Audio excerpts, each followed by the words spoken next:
नमस्कार दोस्तों, मैं अर्पित कुमार स्वागत करता हूं आप सभी का आपके अपने इस YouTube चैनल पर।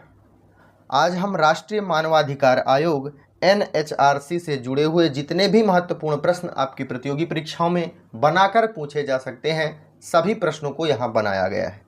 चाहे आप UPSC, state PCS, SSC, banking, railway या किसी भी एग्जाम की तैयारी कर रहे हों, इस टॉपिक से यदि आपसे प्रश्न पूछा जाएगा तो आप कभी भी गलत करके नहीं आएंगे।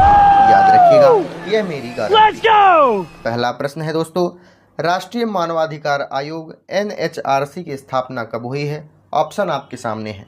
ऑप्शन नंबर ए 12 अक्टूबर सन 1993, 26 जनवरी सन 1994, 10 दिसंबर सन 1993 या 15 अगस्त सन 1992।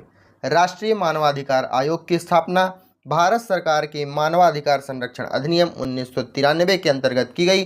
कब की गई थी दोस्तों? 12 अक्टूबर सन 1993। याद रखिएगा, भारत सरकार के मानवाधिकार संरक्षण अधिनियम 1993 के तहत। आगे बढ़ते हैं, अगला प्रश्न देखते हैं क्या है।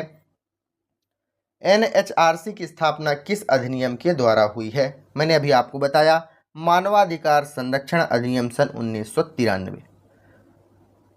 आगे बढ़ते हैं, अगला प्रश्न देखते हैं क्या है। NHRC का मुख्यालय कहाँ स्थापित किया गया है? ऑप्शन आपके सामने है, मुंबई, भोपाल, नई दिल्ली या कोलकाता। इस प्रश्न का सही उत्तर ऑप्शन नंबर सी होगा, नई दिल्ली में। अधिकतर राष्ट्रीय आयोगों की स्थापना NHRC की स्थापना के साथ साथ नई दिल्ली में किया गया है। जितने भी राष्ट्रीय आयोग हैं, सभी की स्थापना लगभग नई दिल्ली में ही उनका मुख्यालय बनाया गया है। आगे बढ़ते हैं, अगला प्रश्न देखते हैं। भारत में मानवाधिकार संरक्षण अधिनियम कब लागू हुआ है?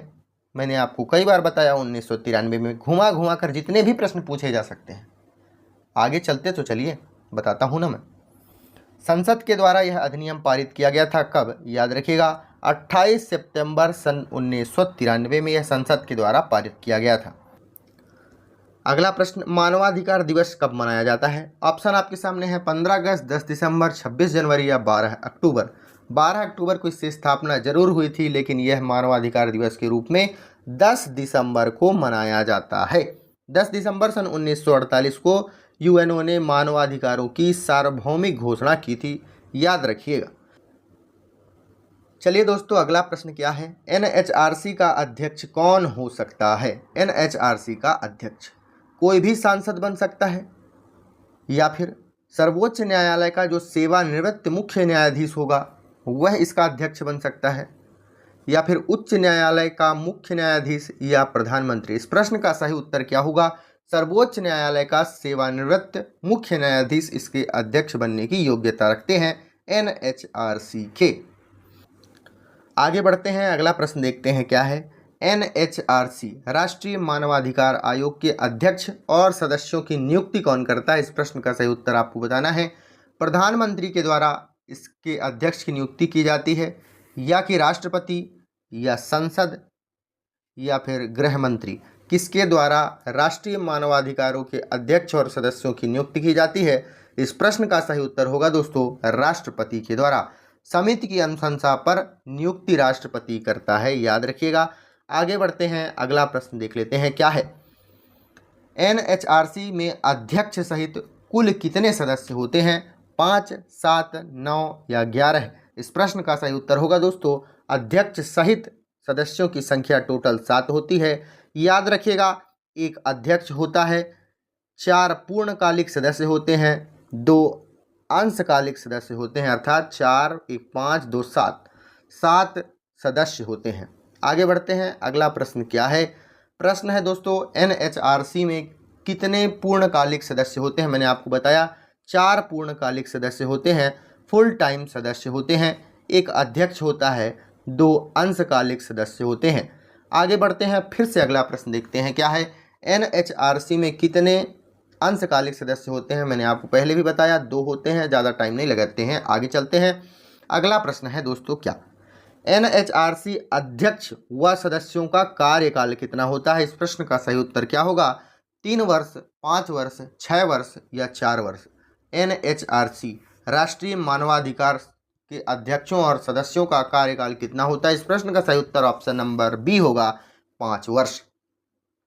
5 वर्ष का कार्यकाल पूरा हो जाए या तो 70 वर्ष की आयु उनकी पूरी हो जाए, जो भी पहले होता है वहाँ से उन्हें रिटायर कर दिया जाता है।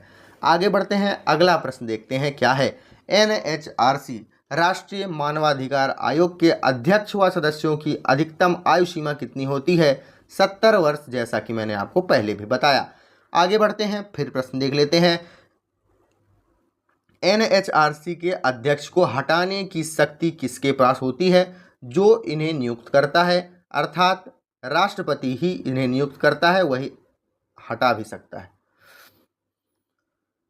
आगे बढ़ते हैं, फिर प्रश्न देख लेते हैं। NHRC के अध्यक्ष व सदस्यों की नियुक्ति हेतु समिति की अध्यक्षता कौन करते हैं? इस प्रश्न का सही उत्तर होगा, अध्यक्षता करते हैं श्री प्रधानमंत्री।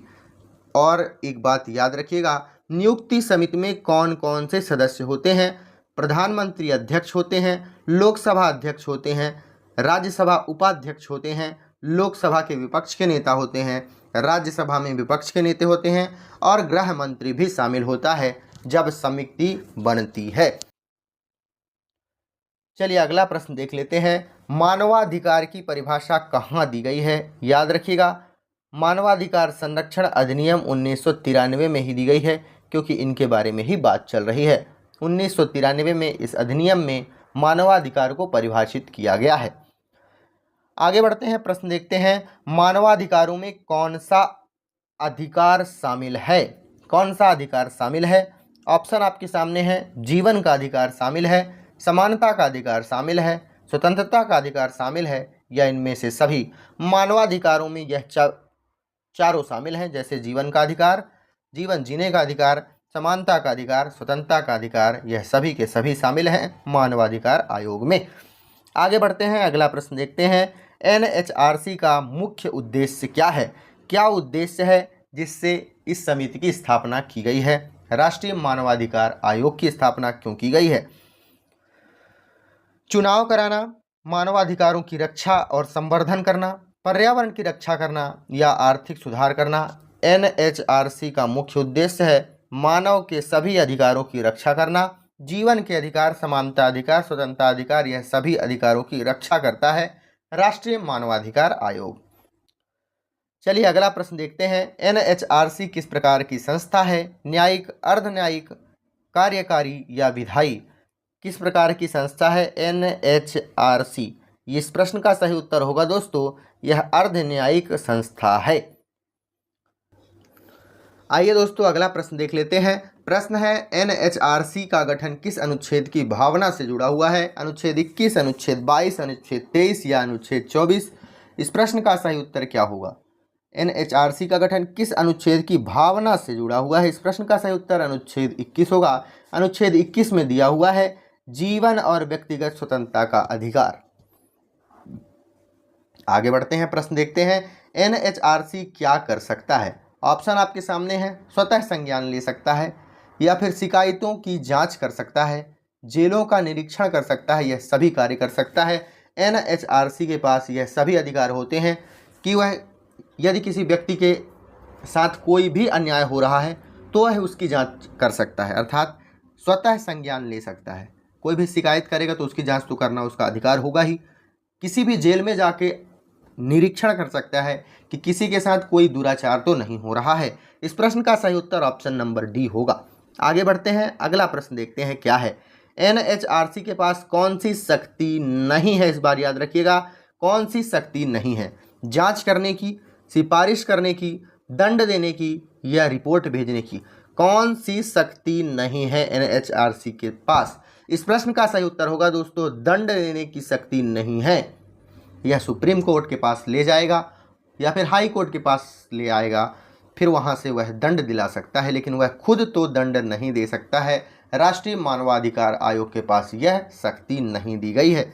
आगे बढ़ते हैं, अगला प्रश्न देखते हैं क्या है दोस्तों। अगला प्रश्न है, NHRC अपनी रिपोर्ट किसे भेजता है? इस प्रश्न का सही उत्तर आपको बताना है। प्रधानमंत्री को, राष्ट्रपति को, संसद को, या सुप्रीम कोर्ट को? NHRC राष्ट्रीय मानवाधिकार आयोग अपनी रिपोर्ट किसको भेजता है? संसद को भेजता है, याद रखिएगा। आगे बढ़ते हैं, अगला प्रश्न देख लेते हैं क्या है। चलिए अगला प्रश्न देखते हैं। एनएचआरसी अपनी रिपोर्ट कितनी बार प्रस्तुत करता है? नहीं, कब कब प्रस्तुत करता है? वर्ष में कितनी बार? प्रत्येक वर्ष में एक बार यह अपनी रिपोर्ट जरूर प्रस्तुत करता है।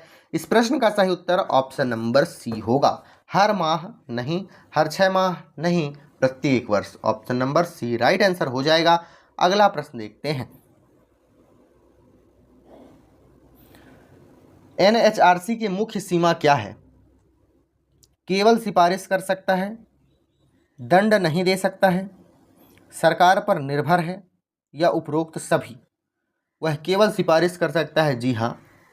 वह अपनी रिपोर्ट भेज सकता है संसद को। दंड नहीं दे सकता है, यह इसके पास अधिकार नहीं है। सरकार पर भाई रिपोर्ट ही दे सकता है, सिफारिश कर सकता है तो सरकार पर ही निर्भर रहेगा। इस प्रश्न का सही उत्तर ऑप्शन नंबर डी होगा, याद रखिएगा। आगे बढ़ते हैं, अगला प्रश्न क्या है।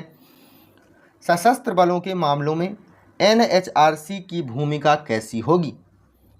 सशस्त्र बलों के मामलों में सीधे कार्यवाही कर सकता है, या केवल रिपोर्ट और सिफारिश कर सकता है, दंड दे सकता है, या अनुशासनात्मक कार्यवाही कर सकता है? सशस्त्र बलों के मामलों में भी एनएचआरसी केवल और केवल रिपोर्ट और सिफारिश कर सकता है। अगला प्रश्न है, एनएचआरसी का फैसला किस पर बाध्यकारी नहीं है? दोस्तों, बाध्यकारी इसका फैसला किसी के ऊपर भी नहीं है, न संसद के ऊपर, न सरकार के ऊपर, न न्यायालय के ऊपर, यह सभी। इस प्रश्न का सही उत्तर ऑप्शन नंबर डी हो जाएगा।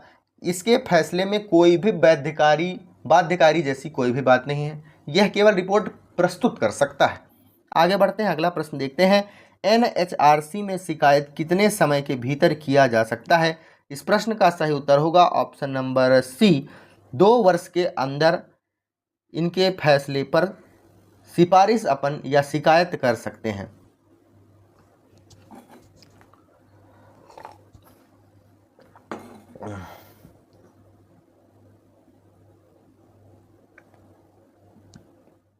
आइए दोस्तों, कुछ महत्वपूर्ण तथ्यों को याद कर लेते हैं। जैसे एनएचआरसी के प्रथम अध्यक्ष कौन थे? न्यायमूर्ति रंगनाथ मिश्रा इस प्रश्न का सही उत्तर। अगला है, एनएचआरसी का वर्तमान लोगो क्या है? वर्तमान लोगो यदि आपसे कभी पूछा जाए तो उगता हुआ सूरज, इसका अर्थ है मानवाधिकारों की रोशनी और आशा। एनएचआरसी की कार्यप्रणाली कैसी है? अर्ध न्यायिक है। मैंने आपको एनएचआरसी किस प्रकार की संस्था है? स्वतंत्र और स्वायत्त, लेकिन इसके जो निर्णय होंगे वह किसी पर भी बाध्यकारी नहीं होंगे, याद रखिएगा। एनएचआरसी को धन कहाँ से मिलता है? भारत सरकार के समेकित कोष से मिलता है, याद रखिएगा। काफ़ी बार यह प्रश्न पूछा जाता है। देखते हैं, एनएचआरसी का अध्यक्ष कौन बन सकता है? उच्च न्यायालय का सेवानिवृत्त मुख्य न्यायाधीश। एनएचआरसी किस स्तर पर कार्य करता है? राज्य स्तर पर कार्य करता है। अगला, एसएचआरसी अर्थात राज्य वाली बात हो रही है, इनके सदस्य किसे रिपोर्ट कर सकते हैं? उत्तर होगा राज्य सरकार को। एसएचआरसी और एनएचआरसी में क्या अंतर है? जो एनएचआरसी होगा वह राष्ट्रीय स्तर पर होगा, एसएचआरसी होगा वह राज्य स्तर पर होगा। मानवाधिकारों की सार्वभौमिक घोषणा कब की गई? 10 दिसंबर सन 1948 में।